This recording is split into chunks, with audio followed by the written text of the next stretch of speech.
First at 8, police say that he got away with it for decades. And they say in the 1980s, he killed 3 women and a 14-year-old girl in Portland.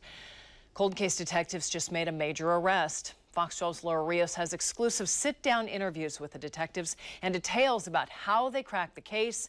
You'll see only on 12. Cold case detectives tell us all 4 of these women were victims of sex trafficking who were known to work as prostitutes on Northeast Union Avenue. We now know it as Northeast Martin Luther King Jr. Boulevard. Detectives believe this is why the suspect targeted them, and they also believe he could have more victims. Essie Jackson, 23. Angela Anderson, 14. Tanya Harry, 19. Latanji Watts, 29. All 4 were killed in the 1980s. Their murders are now finally solved. We're happy. We're most happy for the victims' families, definitely.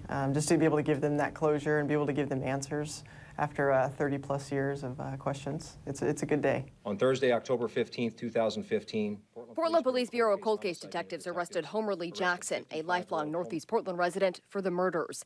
Cold case detectives say forensic evidence or other investigative information ties the 55-year-old to the crimes. The main thread that kind of is woven through this story is the fact that they are all victims of human trafficking, and he would patronize services of these women and women like them, and he targeted them for that reason. Essie Jackson was found on an embankment at Overlook Park in March 1983. Months later, in July, Tanya Harry was found face down in the Columbia Slough in West Delta Park.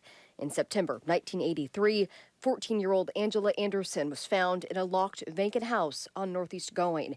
And in March 1987, Latanji Watts was found in a field near the north end of the Going Street pedestrian bridge. Detectives say all women were known to frequent Northeast Union Avenue, now called Martin Luther King Jr. Boulevard.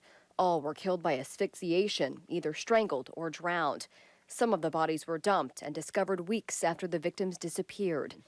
Cold case detectives first reopened the cases in 2004, and new forensic technology helped them crack the case. Once we got that forensic link, we started to realize that we were actually dealing with somebody that was probably committing several crimes that were very similar, and then we found clusters of crimes. Detectives do not think Homer Jackson was currently committing murders. His criminal record includes burglary and criminal mischief convictions. His last conviction was discharging a firearm in the city in 2006. Neighbors at his Northeast Portland apartment complex are shocked. It's hard to believe because he was such a good neighbor, because he didn't seem like he was running from nobody, nothing like that. But detectives say Homer Jackson didn't seem surprised. They say he was calm, cooperative, and talked with them at length. I think he, in some ways, is relieved today. A lot of times we get questioned, like, well, why am I here? What is this about? And he never really did. He knew. Yeah. And Homer Jackson will be in court to face these charges next week. Cold case detectives would like to hear from anybody who has information about him, about any other potential victims, and they also think it's possible he could have attacked some women who got away, and they'd like to hear from them as well. In Northeast Portland, I'm Laura Rios, Fox 12 Oregon.